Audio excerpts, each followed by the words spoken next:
juga menyebutnya. Ini perkembangan terbaru selain Pak Jokowi yang sekarang setengah berlibur bersama dengan anak cucunya. Rupanya di DPR ini soal pemakzulan Gibran itu terus berlanjut. Tapi diam-diam ternyata ada purnawirawan atau ya organisasi purnawirawan lain yang juga mengirimkan surat ke DPR, tetapi agendanya beda. Kali ini mereka para purnawirawan ini menolak pemakzulan Gibran Rakabuming. Jelas ini merupakan gerakan kontra dari yang dilakukan oleh para purnawirawan sebelumnya, purnawirawan dan prajurit TNI yang menuntut pemakzulan Gibran Rakabuming. Soal ini dibenarkan oleh Sekretaris Jenderal DPR RI, Indra Iskandar, yang dia menyatakan bahwa memang ada surat itu, ada surat dari para purnawirawan yang menolak untuk pemakzulan Gibran. Tapi eh, apa nama organisasinya atau siapa mereka ini, Indra Iskandar tidak bersedia menyebutkannya. Soal ini sebenarnya kita sudah sempat mendapatkan clue atau petunjuk dari Wakil Ketua DPR Sumi Dasko Ahmad yang pada waktu Selasa kemarin setelah pembukaan rapat paripurna kan dia menyatakan kepada wartawan bahwa soal surat dari para purnawirawan itu ketika ditanya mengapa tidak dibacakan pada rapat paripurna dia menyatakan bahwa surat itu belum dia terima, belum pimpinan DPR belum terima, masih di Sekretariat Jenderal. Tetapi dia menyatakan bahwa ini kan mesti berhati-hati dalam soal surat pemakzulan itu karena kata dia purnawirawan ini bukan hanya satu, kata dia itu bisa jadi mereka harus berhati-hati menanganinya. Tetapi seperti katakan Usumi Dasko Ahmad, kalau nanti mereka suratnya itu sudah sampai kepada mereka, pada pimpinan maksudnya, maka ini nanti akan dibahas dalam rapat pimpinan DPR dan juga Badan Musyawarah Pimpinan Fraksi-fraksi. Dari pernyataan Sumi Dasko tadi kita dapat clue bahwa memang ada berarti ada surat lain.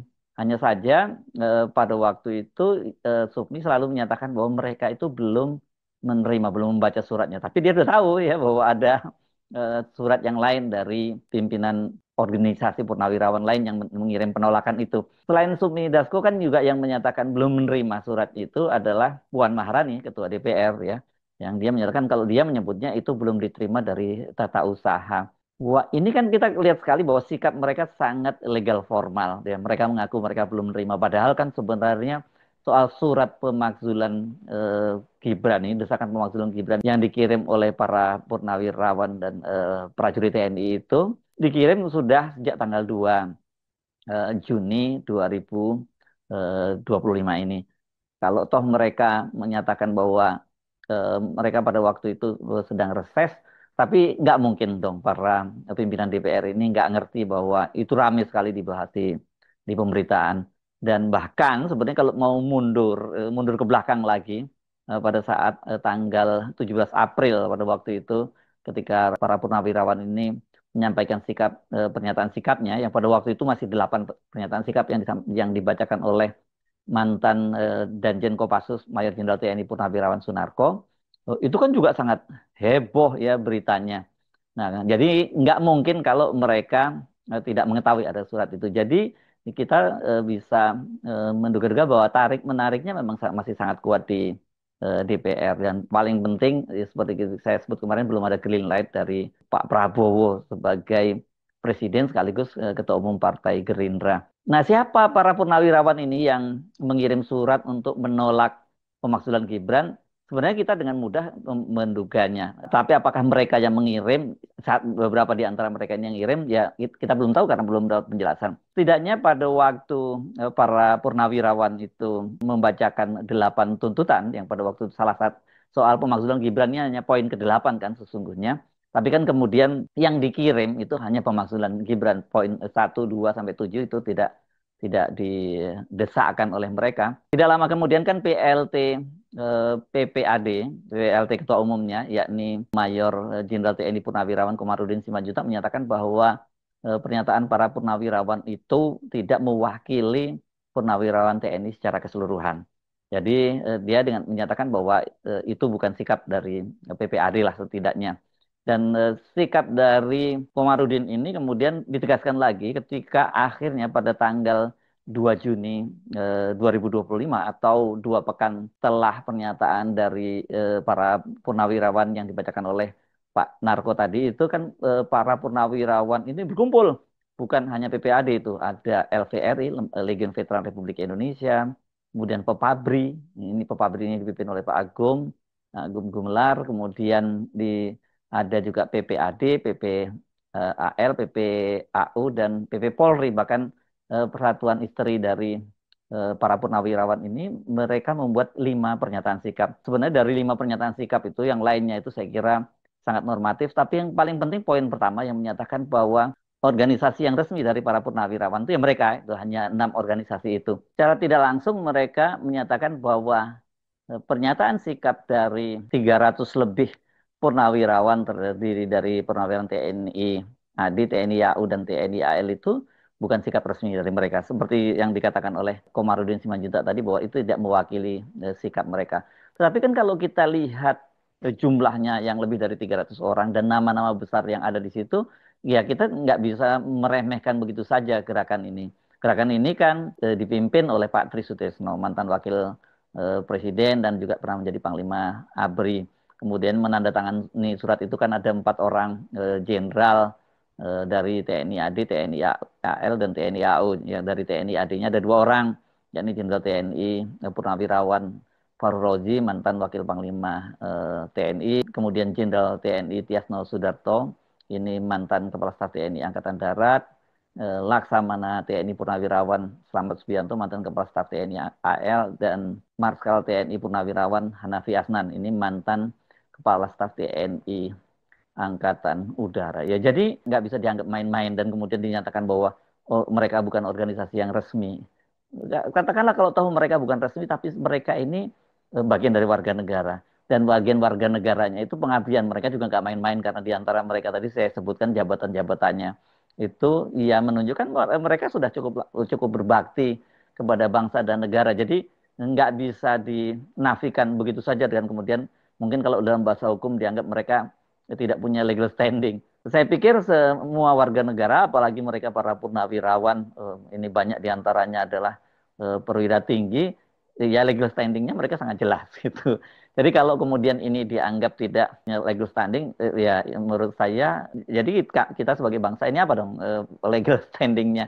Nah, jadi kita bisa duga-duga bahwa ya di antara mereka itulah, di antara 6 organisasi itu yang kemungkinan mengirim surat tandingan atau jangan-jangan malah ke enam-enamnya karena kalau melihat sikap mereka ini kan sangat kontras di awal ya. Kalau kita runut kan peristiwanya itu berkaitan ya soal pemakzulan ini. Dari sisi pemakzulan itu sempat seperti tadinya memakan korban yakni putra dari Pak Tri Sutesno, yakni Letnan Jenderal TNI Kunto Arifibowo sebagai Pangkogap kemudian dicopot jabatannya padahal baru berapa bulan dia menjadi Pangkogap Ilham 1. Tapi kemudian oleh Pak Prabowo dipertahankan, dikembalikan jabatannya. Dan yang paling mencolok tentu saja adalah pada peristiwa halal bihalal para purnawirawan yang dilaksanakan pada tanggal 6 Mei 2025 di Balai Kartini. Pada waktu itu kan rencananya Pak Tri Sutresno itu tidak diundang. Tapi karena Pak Prabowo kemudian menolak hadir, akhirnya Pak Tri Sutresno diundang dan bahkan kemudian Pak Tri Sutresno itu ditempatkan di posisinya duduknya itu di VVIP nomor 1 itu bersama dengan Presiden Prabowo dan secara demonstratif Pak Prabowo menunjukkan sikap hormatnya ketika dia mau berpidato, dia berbalik sebentar dan kemudian memberi hormat kepada Pak Tri Sutesno.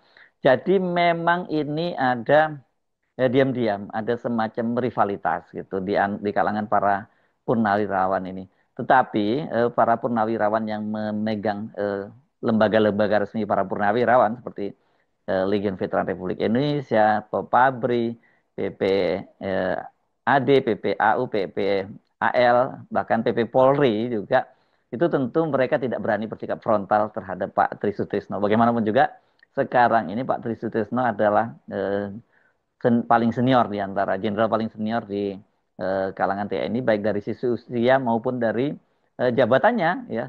Kan di TNI itu kalau soal senioritas itu biasanya pertama dilihat dari usia, kemudian angkatan mereka di akademi militernya, dan kemudian dilihat yang terakhir ada soal jabatannya ya.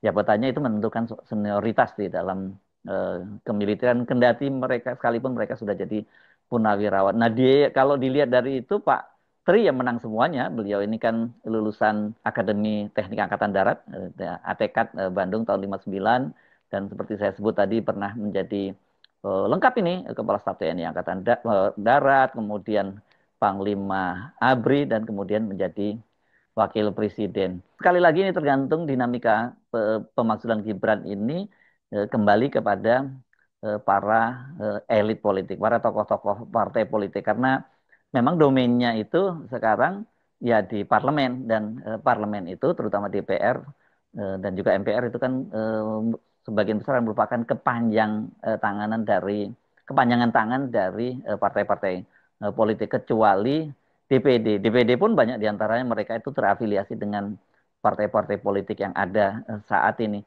Selama mereka para elit politik ini kemudian belum menentukan sikap, jadi ya agak sulit untuk kita berharap akan terjadi pemakzulan. Apalagi PDI misalnya yang tadinya kita duga ini bisa menjadi motor dari penggerak dari gerakan pemakzulan, itu seperti dikatakan oleh politisi PDIP yang juga anggota DPR, Arya Bima. PDIP itu kata dia mereka itu ingin mentradisikan untuk siklus kepemimpinan itu setiap 5 tahunan. Jadi artinya mereka ini selama pemerintahan itu berjalan ya mereka akan terus melakukan kritik-kritik, tapi mereka tidak akan menjatuhkan di tengah jalan. Jadi kata Arya Bima, sekarang ini nggak pas kalau untuk dilakukan proses pemakzulan karena situasi eh, ekonomi kita sedang memburuk, juga geopolitik global yang sedang bergejolak. Jadi ini kalau kemudian terjadi pemakzulan, mereka khawatir bahwa proses pembangunan yang tengah dijalankan oleh Pak Prabowo Subianto itu nantinya bisa terganggu. Dan apalagi seperti dikatakan Arya Bima, dia waktu itu pada menjelang pelantikan Presiden dan Wakil Presiden,